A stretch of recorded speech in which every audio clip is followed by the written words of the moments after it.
Today in the lodge I'm going to make a Greek orange cake. This is called Portokalopita, which the recipe was given to me by a lovely lady called Chrissoula at a place we go and stay near where my sister lives in Crete in Makrigialos at Vilea Village.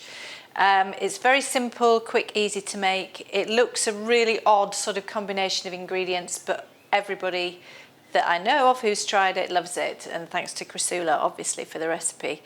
You need for it Greek yoghurt, sugar, a packet of Filo pastry, some eggs, orange, olive oil and vanilla essence and a little bit of baking powder as well.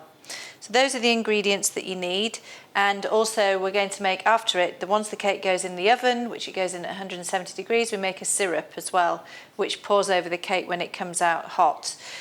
First thing I'm going to do is show you how to line a cake tin. Now this lining a circular tin with the paper coming up the sides as well. It's important for this cake because when you actually put the syrup in, it's very liquid. So it's got a loose bottom, so we have to be sure that all the syrup doesn't pour out of the bottom. So get a piece of greaseproof paper that's big enough, if you can imagine, to come up to the sides of your tin. And then you've got a square piece here. You fold it into a rectangle, like so, into a square again. Then make sure you've got all the folded sides together, and there'll be two sides, well there's two folded sides, but the one with the two folds on that side, one crease at the bottom, and then all the open sides at the edge. Fold your single crease towards the folded sides again, and again. So you make a long triangle shape. Then measure from the centre of the tin and fold it into the crease in the corner, so you make sure that you've got a good crease on it. You need some scissors to snip off, to square it off with the tin. Then you're going to cut a line through the middle of that, just above where that crease is, like so. Then we're going to make sure that we've greased this tin thoroughly. This is quite an old tin, I think it was probably one of my mum's. So you need to make sure you've got plenty of butter around the edge. You want that paper to stick. Not massive amounts, but not half a pound of butter, but just enough to make sure that it's really going to stick to the bottom and the sides. Then you get your piece of greaseproof, open it up, and it looks like that. Then get it into the bottom of the tin, spread it out, and then open up those little folds and make sure that they're stuck to the sides of your tin.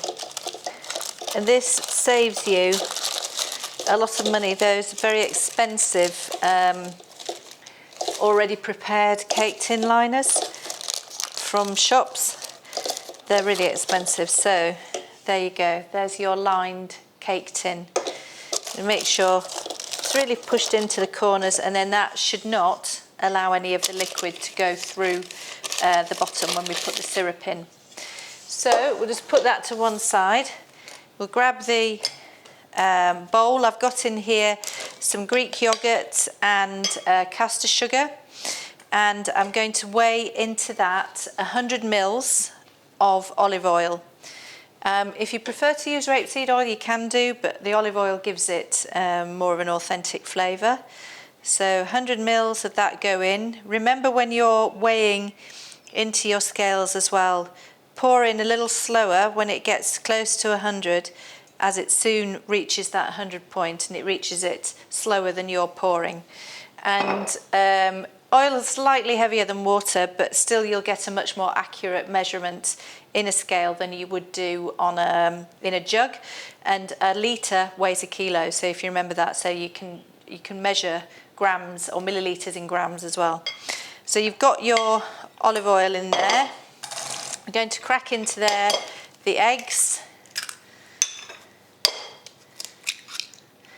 and I'll just wash my hands again, just got egg on it, so I'll just give them a wash and then come back and put the rest of the stuff in.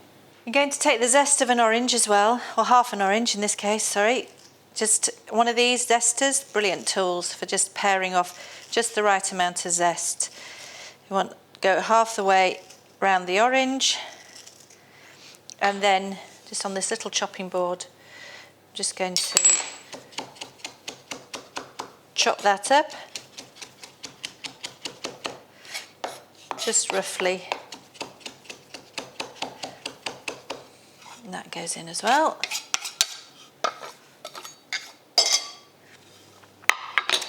Your baking powder going in, and 1 teaspoon of vanilla essence. So that's everything in. I'm just going to mix that all together.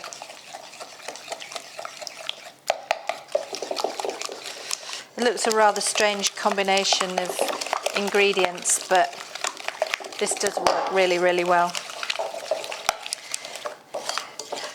And I'm under the watchful eye of my cameraman, who's half Greek, so he'll, I'm sure, be telling me whether I've done it right or wrong. Is it right so far, George? Very right. Okay, we're all right. Then, Filo pastry. Just 1 packet of Filo pastry goes in. Should be about 250 grams. This pack of Filo pastry is actually 220, but it should be fine. And really great one for kids to do, because all you have to do is get your Filo pastry out and just take each sheet and rip it to bits and put it in.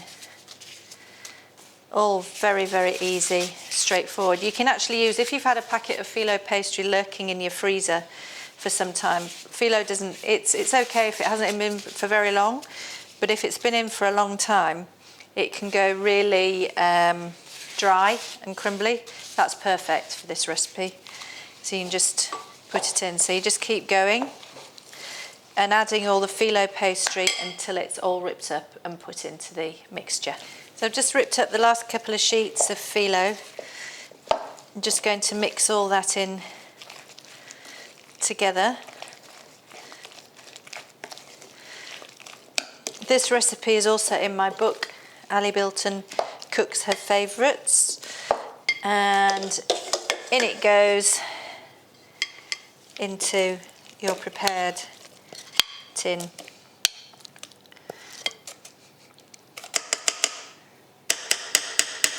I'll just give that a scrape out as well. Make sure we've got all the lovely mixture in there. As I say, it does seem a rather odd combo, but it really does work.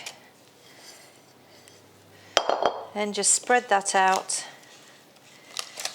and then that's going to go into sort of 170 to 180 degrees for 25 minutes until it's risen and golden. I'd recommend that you put it on a baking in a dish with sides, just in case it does have a little hole in and anything leaks out, but it should be fine. So that's 25 minutes, and then we'll have a look. And while this is cooking, we're going to make some syrup that goes on the top. Whilst the Portokalopita cake is in the oven, we're going to make some syrup, which is poured over the top. Now this has got quite a lot of sugar. This is a special treat for a weekend or a special occasion. You've got 200 grams of sugar in there, and I'm going to add to it 300 grams or millilitres of boiling water. So just put that in. When you're making a syrup, it's always easier if you add boiling water to it rather than cold water, and then it dissolves the sugar for you really quickly, rather than having to put it over a low heat and just slowly dissolve. It'll dissolve fairly instantly. So it's the same as if you wanted to make a sugar syrup for cocktails, for instance. You'd do it, but it's equal quantities. So I usually do put a certain amount of sugar in a jug and then equal amounts of water on top of it and just dissolve it. And that, you can see that's dissolved straight away already. So that can go onto your hob, and this is going to go in with the other half of the orange zest. You can just do it in long strips for this one, it doesn't need to be chopped. So straight into there, and also a stick of cinnamon. That's going to go in as well.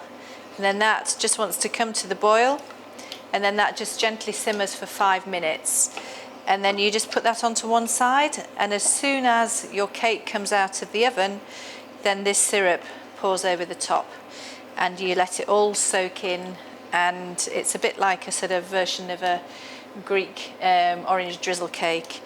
And so you let it all soak through the cake and leave it to cool down, and then you've got a delicious Greek orange cake. So we'll just get this to a simmer, and we'll just let it just cook, as I say, just gently for 5 minutes, and then we'll come back to it. So there we go, there's the cake cooked. You weren't expecting it to look like that. And then that, I'm just going to slowly pour this syrup, just hold that piece of cinnamon back and pour this syrup over cake.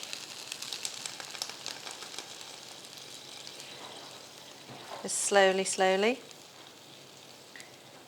And then this, hopefully, if I've done that liner right, I shouldn't really be doing this on live action. It's all pouring out the bottom, but it isn't yet. Just keep going. Oh, there's little bits coming out.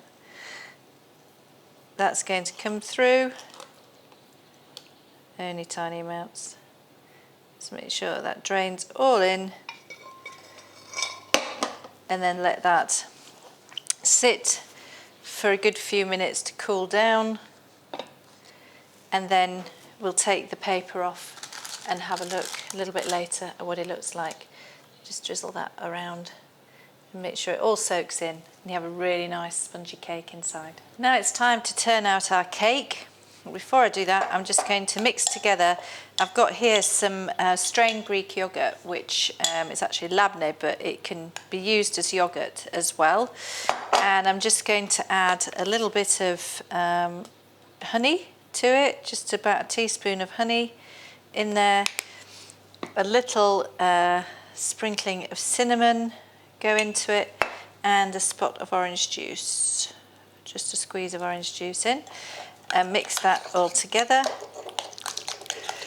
And this is going to be served with the cake. Just give it a taste, just make sure that's okay.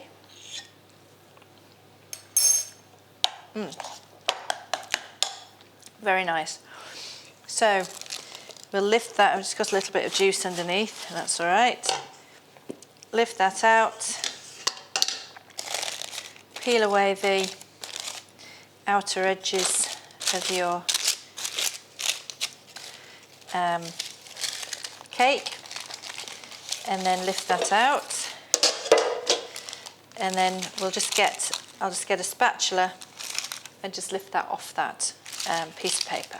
So I've taken the paper from underneath, cut a couple of slices, and you want to serve it with a good dollop of this yoghurt. There we go. So there's your Portokalopita with cinnamon, honey, orange yoghurt.